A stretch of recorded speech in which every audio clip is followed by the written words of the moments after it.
ప్రొద్దుటూరు కూరగాయల మార్కెట్ విషయంలో రాచమల్లు ప్రసాద్ రెడ్డి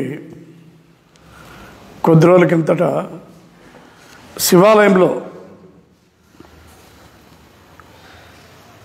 పార్వతీ పరమేశ్వర పాద పద్మాల సాక్షిగా నేను వ్యాపారులకు అన్యాయం చేయను, ముఖ్యమంత్రితో మాట్లాడతాను, జీవో ఇప్పిస్తాను, వాళ్ళకే ఇప్పిస్తాను, ఆధునీకరించిన అది పగలగొట్టినా ఇంకో చోటికి మార్చినా తిరిగి వాళ్ళకే ఇప్పిస్తానని చెప్పడం జరుగుతూ ఉంది. అంటే శివాలయంలో ఉండేప్పుడైనా కూడా సత్యం చెప్తావా ప్రసాద్ రెడ్డి? నువ్వు ఉండేది శివాలయంలో, నువ్వు మాట్లాడేది రాజకీయాలు, నువ్వు మాట్లాడేది బూతు మాటలు, నువ్వు మాట్లాడేది పేదలను, మైనారిటీ వర్గాలను, వ్యాపారస్తులను కించపరిచేటువంటి మాటలు మాట్లాడుతున్నావు. అంటే దేవుని మీద నమ్మకము, భక్తి, విశ్వాసము, దేవుడు అంటే భయం ఉండేటువంటి వాడు ఎవడైనా శివాలయంలో అసహ్యమైనటువంటి మాటలు, వ్యాపారులను బెదిరించేటువంటి మాటలు, నీకు 2 సార్లు ఎమ్మెల్యే పదవి ఇచ్చినటువంటి వాళ్ళకు అన్యాయం చేసేటువంటి మాటలు మాట్లాడడం, దానికి దేవుళ్ళను వాడుకోవడం, ఇంతవరకు ప్రజలను వాడుకున్నావు, ఓటర్లను వాడుకున్నావు, మాయమాటలు చెప్పినావు. ఇప్పుడు సాక్షాత్తు నువ్వు మామూలుగా చెప్తే నమ్మరని చెప్పి దేవుళ్ళనే సాక్షులుగా పెట్టుకొని మాట్లాడుతున్నావు. నేను ఒకటే అడుగుతున్నా, ఇప్పుడు మేము మాట్లాడేది మేము మాట ఇచ్చిన దాని గురించి కాదు, నువ్వు మాట ఇచ్చిన దాని గురించి మేము మాట్లాడుతున్నాం. ఆ రోజు వరదరాజరెడ్డి గారు మార్కెట్ పగలగొట్టి ఆధునీకరిస్తానంటే మేము కూడా చెప్పినాం, ప్రొద్దుటూరులో మంచినీళ్ళు కావాలా, అండర్ గ్రౌండ్ డ్రైనేజ్ కావాలా, పార్కులు కావాలా, రోడ్లు కావాలా, శానిటేషన్ కావాలా, ఇవన్నీ కావాలా, అవన్నీ ఇచ్చిపెట్టి ఎందుకు డబ్బును వృధా చేసి ఇప్పుడు అవసరం లేని దానికి ఖర్చు పెడతారని చెప్పి ఆ రోజు చెప్పినాం. మేము కూడా 80% అది చేసేదానికి లేదని చెప్పినాం. నువ్వు ఆ రోజు ఏం చేసినావు? మార్కెట్ జోలికి వస్తే, మార్కెట్ను పాల్గొడితే, ఆధునీకరిస్తే మొదటి బుల్లెట్ నాకు తగలాల. ఆడెవరు బుల్లెట్లో నేను ఎవరు కాల్చపోయినా నీకు మొదటి బుల్లెట్ ఏమో నాకే తగలాలి. నువ్వు పొరపాటున అది లింగారెడ్డికో, ఇక్కడ సీతారామరెడ్డికో, మా బాలయ్యకో, భాస్కర్ రెడ్డికో, ఎవరికైనా మా రాజు గారికి తగిలితే ఒప్పుకోలేనా? ఖచ్చితంగా తనకే తగలాలి బుల్లెట్. తర్వాత బుల్డోజర్కు తీసుకొచ్చి పాల్గొడితే బుల్డోజర్ తన పైన ఎక్కాల, ఎందుకంటే బుల్డోజర్ ఎక్కలేదు ఆయన పైన. మా పైన ఎక్కుతుంది, సులభంగా మా పైన ఎక్కుతుంది. మాకేమన్నా ప్రాణం మీద ఆశ ఉంది కాబట్టి మేము ఆ మాట బుల్డోజర్ మాట మాట్లాడలే. బుల్డోజర్ మాట్లాడతాడు, బుల్లెట్ మాట్లాడతాడు. మున్సిపల్ మీటింగ్లో, కౌన్సిల్ మీటింగ్లో మేము ఒక తీర్మానం ప్రవేశపెట్టినాం. దాన్ని పాల్గొట్టడం కానీ, ఆధునీకరణ పేరుతో ప్రజాదండం దుర్వినియోగం చేస్తే రేపు మంచిలతో ఇబ్బంది అవుతుంది, మిగతా సౌకర్యాలకు ప్రజలు కట్టినటువంటి డబ్బులు లేవు కాబట్టి చేయొద్దని చెప్పినాం. ఒక తీర్మానాన్ని మేమే ప్రవేశపెట్టాం మున్సిపల్ కౌన్సిల్లో. ఇక్కడ మా ఇద్దరు అప్పటి కౌన్సిలర్లు కూడా, సీతారామరెడ్డి, సోమ బాలయ్య కూడా కౌన్సిలర్లు ఉన్నారు. ఆ రోజు నువ్వు ఎమ్మెల్యేగా, మీ పార్టీ కౌన్సిలర్లు అది ఎట్టి పరిస్థితుల్లో ఆధునీకరించేదానికి లేదు, పగలగొట్టేదానికి లేదు, పక్కకు మార్చేదానికి లేదని చెప్పి ఆ తీర్మానానికి మీరు సపోర్ట్ చేస్తారా లేదా? మేము చెప్పేది మాటలు కాదు, రికార్డు చెప్తున్నాం. రాతమూలకమైనటువంటి అధికారిక సాక్ష్యాన్ని గురించి మేము చెప్తున్నాము. నువ్వేమంటావు? అక్కడ మహిళలు పోతే అసభ్యంగా చూస్తున్నారంటావు. అంటే ఎవరో ఎందుకు, నా భార్య పోతే ఆ కూరగాయలు కింద పోస్తుంటారు, ఆ కూరగాయలు ఏరుకునే దానికి వంగితే నా భార్యను కూడా అసభ్యంగా చూస్తారు అని చెప్పి చెప్తున్నావు. అంటే మీ భార్యను పోల్చుకోవడం అనేటువంటి విషయమా ఇది? అంటే మీ భార్యను పోల్చుకోవాల్సినటువంటి సందర్భమా, విషయమా, ఆ కార్యక్రమా? అంటే రాజకీయాల కోసము, మభ్యపెట్టేదానికోసము ఎందుకు ఆమె ఒక గౌరవనీయురాలైనటువంటి ఎమ్మెల్యే భార్య ఆమె, అంటే ఎమ్మెల్యేగా నీకు లెక్కలేకపోవచ్చు, కానీ ఎమ్మెల్యే భార్యగా అయినా ఆమె గౌరవం ఉండాలా? ఆమెను పోలుస్తావు, నా భార్యను అసభ్యంగా చూస్తారు అంటావు. ఎవరు అసభ్యంగా చూసేది? కింద కూరగాయలు ఏరుకుండేదా అది ఎవరు? కొనుక్కుంటే దానికి వచ్చేవాళ్ళు కూరగాయలు వంగుతారు, ఏరుకుంటారు. చాలామంది ఏరుకోరు, నువ్వేదో నీ భార్య ఏరుకుంటారని చెప్తున్నావు. ఎదురుగా చూసేది ఎవరు? వ్యాపారస్తులు. వ్యాపారస్తులు ఎవరు? కూరగాయలు అమ్మేది ఎవరు? ప్రొద్దుటూరులో ఉండేటువంటి ముస్లిం మైనారిటీ సోదరులు. ముస్లిం మైనారిటీలు ఎవరు? మీ పార్టీకి గంపగుత్తగా ఆ రోజు కాంగ్రెస్ పార్టీకి, తర్వాత రాజశేఖర రెడ్డి గారికి, తర్వాత జగన్మోహన్ రెడ్డికి, తర్వాత నీకు గంపగుత్తగా ఓట్లేసినటువంటి సామాజిక వర్గం ముస్లింలు. అంటే ముస్లిం మైనారిటీలు పేదరికంతో కూరగాయల మార్కెట్లో చిన్న చిన్న వ్యాపారాలు చేసుకుంటూ ఉంటే కార్పొరేషన్లు తెచ్చి కట్టుకుంటారు. చాలామంది రోజుకు కలెక్షన్ తీసుకొని పోతూ ఉంటారు. కార్పొరేషన్లో అప్పులు తీసుకుంటే వాళ్ళు వచ్చి కలెక్షన్ తీసుకొని పోతూ ఉంటారు. అటువంటి వాళ్ళను కించపరిచే విధంగా వాళ్ళు అసభ్యంగా చూస్తారంట మైనారిటీస్ ముస్లింలను. వేరే వాళ్ళు ఎవరు ఉన్నారు? ఈ పక్క కిరాణా షాపులు ఒక 2, 3, 4 ఆర్యవయస్సులు ఉన్నాయి. మిగతా సామాజిక వర్గాలు 2, 3 కూడా లేరు. అంటే ఇంత చేయాల్సిన అవసరం ఉందే? ఏమంటావు? పగలు కొడితే ఏముంది, నేను వాళ్ళకే ఇస్తాను, జీవో ఇప్పిస్తాను, ముఖ్యమంత్రికి చెప్తానని అంటావు. నేను ఒకటి అడుగుతున్నా, నీ చేతిలో ఉందా? ముఖ్యమంత్రి చేతిలో ఉందా? మున్సిపల్ చట్టంలో ఏముంది? ఏ రూమ్ అయినా కూడా, ఏ స్థలం కానీ దాన్ని యాక్షన్ వేయాలా? యాక్షన్ వేసిన దాంట్లో ఎక్కువ మొత్తం పాడిన వాళ్ళకు రూములు కానీ ఇస్తారు. పాత వాళ్ళకే రెన్యువల్ చేయాలంటే తిరిగి 3 సంవత్సరాల తర్వాత మినిమం 33%, మినిమం. ఇంకా అవతల ఎంతైనా ఎక్కువ పోవచ్చు. 33% పైన, అది కూడా కౌన్సిల్లో ఒప్పుకుంటే 33%, 100% వాళ్ళకు ఇంకో 3 సంవత్సరాలు రెన్యువల్ చేస్తారు. కౌన్సిల్ ఒప్పుకోకపోతే 3 ఏళ్ళకే ఖాళీ చేయాలా? అది మున్సిపాలిటీ చట్టం. చట్టం ఎక్కడ పాస్ అవుతుంది? నువ్వు ఉండేటువంటి అసెంబ్లీలో పాస్ అవుతుంది. మున్సిపల్ చట్టం అసెంబ్లీలో పాస్ అయితే దానికి వ్యతిరేకంగా ఒక మంత్రి, ఐఏఎస్ ఆఫీసర్ జీవో ఇస్తే ఎట్లా జరుగుతుంది? ఇప్పుడు మీరు చేసే పనులన్నీ కూడా కోర్టులో స్టేలు వచ్చింది, కొట్టేసేది దేనికోసము? చట్ట వ్యతిరేకంగా మీరు హైకోర్టుకు, సుప్రీంకోర్టుకు జీవోల్లో ఉండేదా చట్టాలు ఉండేదానికి వ్యతిరేకంగా పోయింటేనే కదా అక్కడ మీకు వ్యతిరేకమైంది. సరే, పార్వతీ పరమేశ్వర పాద పద్మముల సాక్షిగా మీకే ఇప్పిస్తారంటాడు. మా తల్లిదండ్రులకు నేను జన్మించి ఉంటే అంటాడు. సరే, మొన్న పాత మార్కెట్లో ఆయన వరదరారెడ్డి గారు వచ్చి అక్కడ పగలగొడతా అంటే నేను అప్పటికి హుటాహుటిన నేను పోయినాను, ఆపినాను. నువ్వు దాంతో పరపతి కొట్టేసడానికి మేము పోయిన తర్వాత నువ్వు వచ్చినావు. అక్కడ చిన్న చిన్న వాళ్ళు ఉన్నారు, బంకులు పెట్టుకునేటువంటి వాళ్ళు ఉన్నారు, చిన్న వ్యాపారస్తులు ఉన్నారు, జీపులు పెట్టుకొని బాడిగలకు పోయేటువంటి ట్యాక్సీ డ్రైవర్లు ఉన్నారు, ముందర అరటి పనులు, పూలు అమ్ముకునేటువంటి తోపుడు పనులు ఉన్నాయి. ఆ వ్యాపారస్తుల పట్టొకట్టొద్దు, కనీసం 40-50 సంవత్సరాల నుంచి బతుకుతున్నారు వాళ్ళని చెప్పి ఇబ్బంది పెట్టొద్దని చెప్పి వరదరారెడ్డి గారికి అడ్డం పోయినాం. నువ్వు వచ్చినావు, అడ్డం వచ్చినావు. ఆ రోజు ఎట్టబలు కొడతారు, ఒక బండి తీసినా ఒప్పుకోను, బంకు తీసినా ఒప్పుకోను అని చెప్పినావు. ఇప్పుడు ఎన్ని రోజులైంది?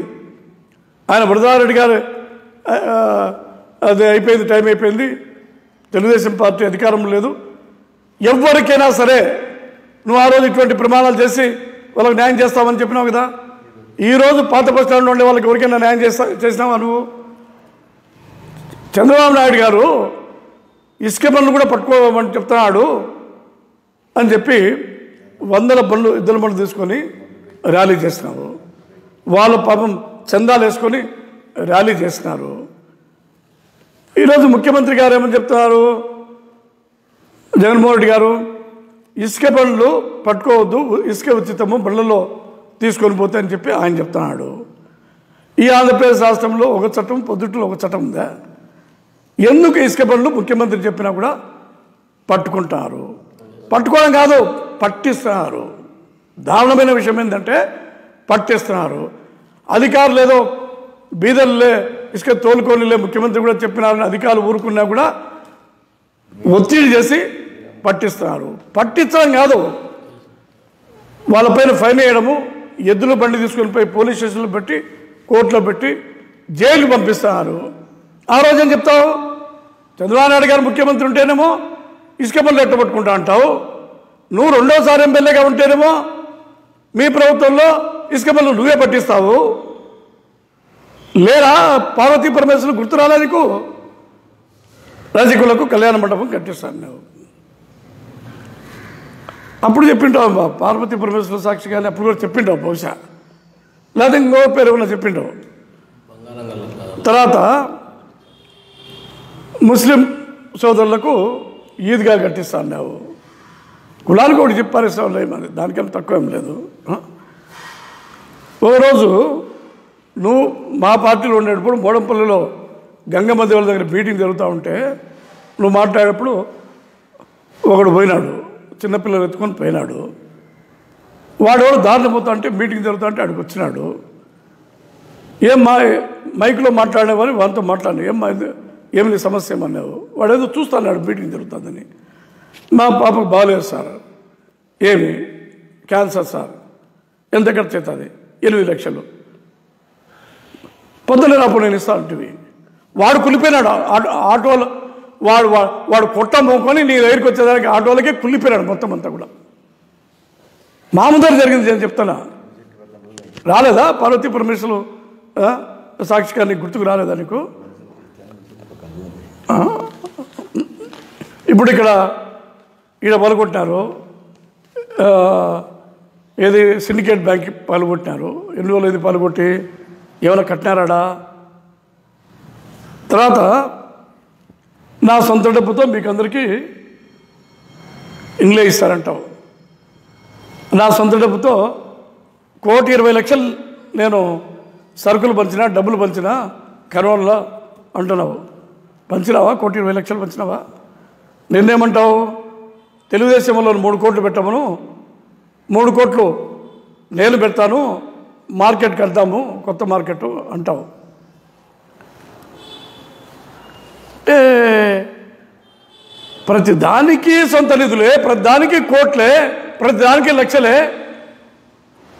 అంటే నీకు ఏ ఏ మార్గాల్లో డబ్బులు వస్తున్నాయో అది నువ్వు ఏదో నీ పని నువ్వు జరుపుకుంటున్నావు. నువ్వు 3 కోట్లు ఇస్తానంటావు. ఇది ఇవ్వాలి కదా ఉన్న 3 కోట్లు.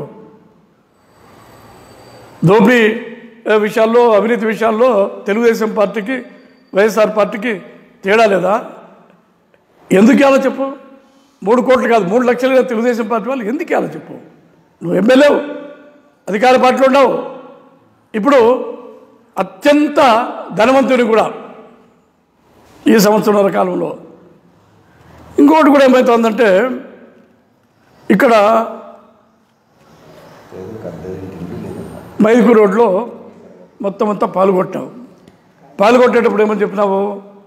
వెంటనే కడతా అంటావు. ఇప్పుడు ఎన్ని రోజులు అయింది? ఒక్కొక్క షాప్కి ఎంత నష్టమైంది? కట్టినావా? కట్టవు. అవి కట్టకుండా మళ్ళీ ఎదురుగా మళ్ళీ పాల్గొడుతున్నావు. అంటే నువ్వు తల్లిదండ్రుల మీద, పార్వతీ పరమేశ్వరుల మీద ప్రమాణాలు చేసేది ఎట్లుంటుంది దానికి మేము చెప్తున్నాం. దాన్ని అక్కడ కాయగూరల వ్యాపారస్తులు నమ్మాలని చెప్తున్నాం. ఇంకోటి కూడా ఇక్కడ ఏమంటావు? కాళ్ళకు చెప్పులు లేనివాడు కూడా మాట్లాడతాడు, సలహా ఇస్తాడు అంటావు. ఏమది నాకు అర్థం కాలే. వాళ్ళు ఏదో కూరగాయలు అమ్ముకుంటారు, డబ్బులు ఉంటాయో లేదో, పేదలు, వాళ్ళ కడుపు కొడుతున్నావు కాబట్టి వాళ్ళు కడుపు గాలి మార్చొద్దని చెప్తున్నారు. దానికి కాళ్ళకు చెప్పులు లేవంటే మీ అబ్బో మా అబ్బో కూడా చెప్పులు లేకుండా తిరిగింటారు. ఇప్పుడేదో నీకు సంపద వచ్చిందని సంపద మాటలు కాదు మాట్లాడాల్సింది. వాళ్ళ చావేందో, వాళ్ళ అవస్థ లేదో, వాళ్ళ బాధ ఏదో దాని గురించి మాట్లాడాల. ఏమంటావు? జుట్టు బట్టి బయటికి గుతాం వ్యాపారంలో. మీ అబ్బసమ్మ, మీ అమ్మ మొగ్గుందా అంటే నీకు నీ పార్టీకి మొత్తం హోల్సేల్గా ఓట్లేసినటువంటి ముస్లిం మైనార్టీ వర్గాలను జుట్టు పట్టుకొని లాగుతావా నువ్వు? మీ అబ్బాయి అంటావా? మీ అమ్మ మొగ్గుంది అంటావా? కేసులు పెడతా అంటావు. తర్వాత వచ్చేసి నేను సర్వనాశనమైనా పర్వాలేదు అంటున్నావు. నువ్వు ఎందుకు వచ్చింది? నువ్వు సర్వనాశనమైనా పాల్గొట్టాల్సిన పరిస్థితి ఎందుకు వచ్చింది అంటే దాదాపు ఒక 30,000 ఓట్లు ముస్లిం మైనార్టీలు ఉంటాయి. ఆదివాసులు కూడా కుడేరుముగా అన్ని ఓట్లు ఉంటాయి. నువ్వు ఈ పని చేస్తే గంప గుత్తగా ఓట్లేసిన వాళ్ళే నీకు అందరూ కూడా ఎదురు తిరుగుతారు, వ్యతిరేకమవుతారు. తెలిసి కూడా ఇన్ని వేల ఓట్లు పోతాయని తెలిసి కూడా ఈ పనికి పూనుకుంటున్నావంటే ఇందులో నీ ప్రయోజనమైంది, ఆ మతలమైంది. దానికోసమే కదా నువ్వు ఎన్ని చేస్తూ ఉండేది. తర్వాత ఆయన రామయ్య, సిపిఐ రామయ్య, ఏం రామయ్య నా దగ్గరికి వచ్చి చందాలు తీసుకోలేదా? నీ కూతురు పెళ్ళికి నేను డబ్బు ఇవ్వలేదా అంటావు. అంటే నేను ఒకటే అడుగుతున్నా, కమ్యూనిస్టు పార్టీ వాళ్ళకు నువ్వే కాదు మేము చందాలు ఇస్తాము, వ్యాపారస్తులు ఇస్తారు, ఇతర పార్టీల వాళ్ళు కూడా ఇస్తారు. వాళ్ళు జనం కోసం బతుకుతున్నారు. భార్య పిల్లలు విడిచిపెట్టి తిండి లేక జనం కోసం బతుకుతున్నారు కాబట్టి ఎవరైనా ఇస్తారు. దానికి నువ్వు టీవీలో చెప్పే విషయమా? నువ్వేదో ఈ రాష్ట్రంలో దేశంలో భారత కమ్యూనిస్టు పార్టీని ఈ భారతదేశంలో నువ్వు ఒక్కరినే పోషిస్తున్నావా? కోట్లు ఇచ్చి రామాయణం ఏమన్నా సాగుతున్నావా? లేకపోతే వాళ్ళ రాష్ట్ర నాయకులను, దేశ నాయకులను, వాళ్ళ పార్టీని సాగుతున్నావా? అంటే నువ్వు కమ్యూనిస్టు పార్టీకి చందాలు ఇచ్చి రామయ్య పెళ్లికి చందాలు ఇచ్చినా అని చెప్పి టీవీల్లో పేపర్లకు చెప్తావా నువ్వు? ఎంత అమానుషమైనటువంటి విషయం ఇది. అదే కాదు, ఇది అఖిలపక్షం కాదు, స్వల్పపక్షము. దీంతో బీజేపీలు లేరు, జనసేన వాళ్ళు లేరు, తర్వాత కాంగ్రెస్ వాళ్ళు లేరు అంటావు. మీకు సంబంధించిన వ్యాపారస్తులు వైఎస్ఆర్ సిపి వాళ్ళు రాలేదా మొన్న మీటింగ్కు? అంటే ఏదో తెలుగుదేశం వాళ్ళే చేస్తారు, కమ్యూనిస్ట్ వాళ్ళు చేస్తారు. అది లింగారెడ్డి బామర్ది కాలేజీ అంటే మా బామర్ది కాలేజీ మీటింగ్ పెట్టకూడదా? నీకు సంబంధించిన రేపు రామయ్య పోయి ఇంకోరిని అడుగుతాడు. అది వైఎస్ఆర్సీపీ వాళ్ళ కాలేజో కళ్యాణ మండపం ఉంటుంది, వాళ్ళు డబ్బులు కట్టేది కాబట్టి ఎవరిని అడుగుతూ ఉంటారు. మా బామర్ది కూడా నడపడలే కాలేజీ, ఎవరికో బాడికి ఇచ్చినాడు, దాన్ని కూడా నువ్వు మాట్లాడతావు. రెండోది ఏంటంటే ఎకిన్ వల్లే అని చెప్పి ఆయన వ్యాపార సంఘానికి ప్రెసిడెంట్. ఆయన వాళ్ళ కొడుకున్నాడు, ఇప్పుడు ఆయన తండ్రి కూడా ఎప్పుడు 40 ఏళ్ళ నుంచి వ్యాపారం చేస్తున్నాడు. అది మీ పార్టీలో మీ దగ్గరికి వచ్చినాడు, మీ పార్టీ అధికారంలో ఉన్నప్పుడు గతంలో కాంగ్రెస్లో మా దగ్గరికి వస్తాడు. మీరు అధికార పక్షం అన్యాయం చేస్తుంది కాబట్టి మా దగ్గరికి వచ్చినాడు. ఆయన ఒకరే రాలేదే, ఆయనతో పాటు మీ వైఎస్ఆర్సీపీలో ఉండేటువంటి వ్యాపారస్తులు కూడా వచ్చినారే. దానికి ఎకిల్ వల్లిని బెదిరించేటట్టు మాట్లాడతావు నువ్వు. అంటే నువ్వు ఏం చేసినా ఊరుకోవాలా? రామాయణ బెదిరిస్తావు, ఎకిల్ వల్లిని బెదిరిస్తావు, మాతో ఎవరు మాట్లాడినా బెదిరిస్తావు. నువ్వేమో అన్యాయం చేయాలా? నీకు ఎదురుగా ఎవరు మాట్లాడకూడదు. అంటే ఇంత దారుణమైనటువంటి విషయం ఎక్కడ ఉండదు. లింగారెడ్డికి బుద్ధి జ్ఞానం ఉంది అని అసలు నీకు నువ్వు మర్చిపోతున్నావు. నీ యొక్క గతమంతా కూడా మర్చిపోతున్నావు. ఇప్పుడు నీకు టికెట్ ఎటు వచ్చింది? నువ్వు నా దగ్గరికి వస్తే నేను అభిమానంగా నిన్ను పెద్ద ఎత్తున ప్రజల ముందు పెట్టినా కాబట్టి ఈ పొద్దు నీకు టికెట్ వచ్చింది. మర్చిపోయినావు నువ్వు. కేవలం తెలుగుదేశం పార్టీలో నువ్వు చేరిన దానివల్ల నీకు ప్రాచుర్యం వచ్చింది, దానివల్ల నీకు టికెట్ వచ్చింది. ఆ రోజు తెలియదు లింగారెడ్డి ఎవరైంది. ముక్తారు మాట్లాడతావు, ఈవి సాగర్ మాట్లాడతావు, ప్రవీణ్ను మాట్లాడతావు, రామాయణ మాట్లాడతావు, ఈ కెలువల్ని మాట్లాడతావు. నాకు అర్థం కావడంలే. ఇప్పుడు నువ్వు ఎవరి వల్ల గెలిచినావు? మొదటిసారి ముక్తార్ ఈవి సాగర్ రెడ్డి వల్ల గెలవలేదా నువ్వు? అంటే ఇది కేవలం అహంకారము, అలివిగానటువంటి ఒక నియంతృత్వము, ఏకపక్షము, అధికార దాహంతో చేసేటువంటి పనులు తప్ప ఇంకోటి కాదు. ఇంకోటి కూడా చెప్తానా, నువ్వు బొల్లారం దగ్గర మున్సిపల్ ప్లాట్లలో తాలూకా ఆఫీస్ ఆడ కట్టిస్తా అంటావు, రిజిస్టర్ ఆఫీస్ ఆడ కట్టిస్తా అంటావు, ఆర్ఎన్బి ఆఫీస్ ఆడ కట్టిస్తా అంటావు, మున్సిపల్ ఆఫీస్ ఆడ కట్టిస్తా అంటావు. సరే, మీ అన్నకు నీకు రియల్ ఎస్టేట్ వ్యాపారం ఉంది, మీకే కాదు మాకుంటాయి, ఎవరికైనా ఉంటాయి, కాదని చెప్పలే. మీ భూములేమో ఆ ఆఫీస్ వచ్చా, ఇది తెప్పించా, అది వచ్చా, ఇది వచ్చా. చిన్నపిల్లోడు అన్నం తినకపోతే బూచోడు వచ్చినాడంటే అన్నం తింటారు చూడు, అట్లా చేసేవి, బూచు చూపిస్తేవి. వాళ్ళు పోయి పాపం అంగళ్ళలో గుమాస్తాలు, ఉద్యోగస్తులు, వ్యాపారస్తులు నానాగా అవస్థలు పడి 2 రూపాయలు ఒకటికో 3 రూపాయలు ఒకటికో అప్పులు తెచ్చి ప్లాట్లు కొండ్రి. నీకు మున్సిపల్ ఆఫీసు లేదు, తాలూకా ఆఫీసు లేదు. ఆ పొద్దు లక్షలు పెట్టి వాళ్ళు ప్లాట్లు కొన్నారు. ఈ పొద్దు ఏ ఆఫీసు లేదు, పోయిన వాళ్ళు నష్టపోయి. నేను బొల్లారం దగ్గర ఆఫీసులు కట్టిస్తా అంటే లింగారెడ్డి తెలుగుదేశంలో అడ్డపడినారని చెప్పి బొల్లారం వాళ్ళు బుడ్డాయి పిల్లలను నా మీదకి కంబిస్తేవి. వాళ్ళు మమ్మల్ని తిట్టి మా బుడ్డాయిపల్లి అభివృద్ధి చెందుతా అంటే మీకు ఇష్టం లేదని. అయ్యా బొల్లారం బుడ్డాయిపల్లి ప్రజలారా, రైతులారా, మీరు పోయి అడగండి. 4 ఆఫీసులు చెప్పినాడు, ఒక ఆఫీస్ అన్నా కట్టాడు, అడగండి. ఏమిది అంటే ఎద్దుల బండ్లు, పాత మార్కెట్టు, రజకుల కళ్యాణ మండపము, బుడ్డాయిపల్లిలో ఆఫీసులు, తర్వాత వచ్చేసి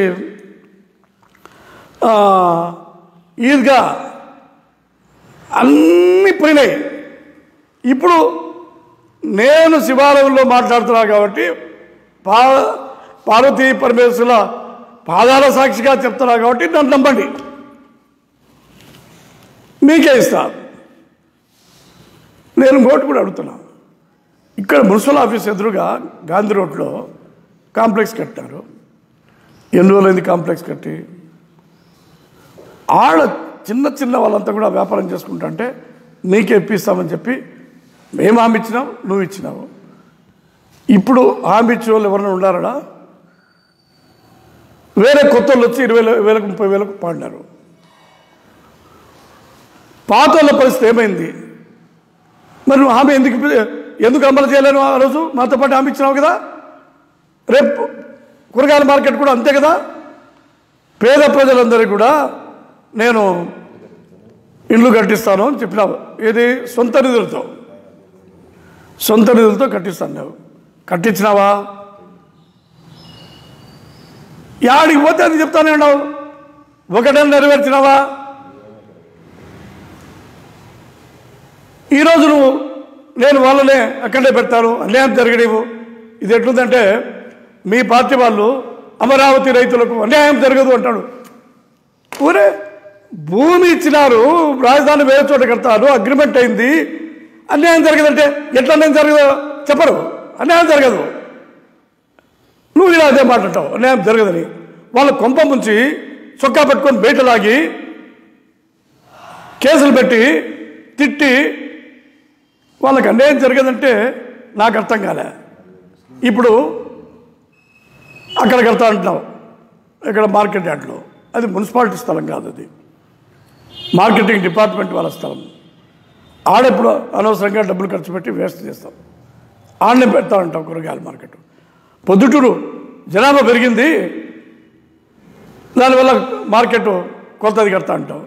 నువ్వు కొత్తది కడతా అన్నప్పుడు ఎంతలో కడతావు? నువ్వు 2.5 ఎకరాల కదా కట్టేది. ఇప్పుడు ఉండేది ఎక్కడుంది? 2.5 ఎకరాల్లోనే కదా ఉండేది. ఇప్పుడున్న గోడలు గీడలు ఏమి లేకుండా విశాలంగా ఉంది కదా. రేపు నువ్వు గోడలు కడతావు కదా, ఇంకా తగ్గిపోతుంది కదా. నువ్వు కట్టేది 2.5 ఎకరాల్లోనే, ఇప్పుడు ఉండేది 2.5 ఎకరాల్లోనే. జనాభా పెరిగింది కాబట్టి నేను పెద్ద చేస్తా అంటావు. ఇప్పుడు మార్కెట్ యార్డ్లో మళ్ళీ అడ్డం కడతా అంటావు, రైతులు ఎదురు సరుకులు పెట్టకుండా.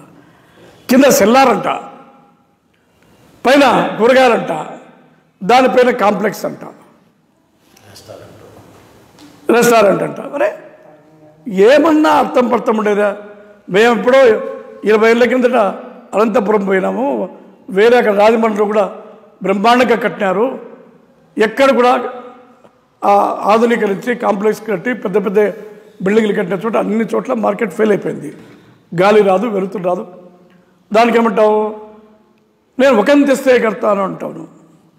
నిన్ను ఎవడు అడిగినాడు? నిన్ను ఎవడన్నా పొద్దుటలో నాకు మార్కెట్ కావాలని అడిగినారా? ఏ సంఘం అన్నా, ఏ వ్యాపారస్తుల్లో, ఏ ప్రజలు అడిగినారా? పోనీ వ్యాపారస్తులు అడిగినారా? నువ్వు మార్కెట్ 20 కోట్లతో కడతానప్పుడు ఎందుకు అమృత్ స్కీమ్ కింద మేము మా ప్రభుత్వంలో కానీ నేను ఎమ్మెల్యేగా ఉండేటప్పుడు కానీ ఢిల్లీకి ఎన్నోసార్లు తిరిగి 130 కోట్లతో మైలవరం డ్యామ్ నుంచి ప్రొద్దుటూరుకి పైప్ లైన్తో పాటు నీటి శుద్ధి ప్లాంటు 3 ఓవర్ హెడ్ ట్యాంకులు రిజర్వాయర్లు శాంక్షన్ చేస్తే టెండర్ పిలిచినారు. మైలవరం డ్యామ్ నుంచి జంబోడు రైల్వే స్టేషన్ వరకు పైప్ లైన్ కూడా వేసినారు. ఎందుకు నువ్వు మంచినీళ్ళు చేయకుండా అండర్ గ్రౌండ్ డ్రైనేజ్ మొదలు పెట్టినారు, మధ్యలో అయిపోయింది. పార్కులు కావాలి, అన్నీ కావాలా? ఇడిసి పెట్టి మార్కెట్ మీద ఎందుకు పడినావు నువ్వు? మంచినీళ్ళ కంటే నీకు మార్కెట్ ఆధునీకరించేది అవసరమా నీకు? ఇప్పుడు డబ్బు ప్రజల కట్టిన డబ్బు మంచినీళ్ళకి వాడకుండా నువ్వు మార్కెట్ అని సొడ్డు పెడతావా నువ్వు? ఇవన్నీ కూడా మేము ఏం ప్రజల మార్కులు కాదు. ప్రసాద్ రెడ్డి సొట్ట మాటలు మాట్లాడి తీసిపెట్టు. నీకంటే తక్కువ వాళ్ళు ఎవరు లేరు. నీకంటే గౌరవంగా, నీకంటే పౌరుషంగా బతికిన వాళ్ళు ఇక్కడ ఉన్నారు. నువ్వు నేను ఇష్టం వచ్చినట్టు చేస్తా, మీరు ఊరుకోండి, మేము మాట్లాడితే రామయ్యో ఎక్కిన వాళ్ళు అడ్డం వస్తారు అనేది కాదు. తెలుగుదేశం పార్టీ అధికారంలో ఉన్నప్పుడు కమ్యూనిస్ట్ వాళ్ళు మమ్మల్ని తిట్టలేదా? నన్ను తిట్టలేదా? చంద్రబాబు నాయుడు గారు తిట్టలేదా? మా మంత్రులు తిట్టలేదా? వాళ్ళు శాశ్వతంగా ప్రతిపక్షంలో ఉన్నారు, ప్రజల కోసం బీదోళ్ళ కోసం బతుకుతున్నారు కాబట్టి తెలుగుదేశాన్ని తిడతారు, అధికారం ఉంటే వైఎస్ఆర్సీపీని తిడతారు. నువ్వు ఒక్కనివే సిపిఐలో విమర్శలకు అతీతునివే అమ్మన్నాను? ఎవరైనా తిడతారు వాళ్ళు, దేశంలో కమ్యూనిస్టులు వాళ్ళు ఉండేదే దానికోసము. నేను ఒకటే చెప్తున్నా,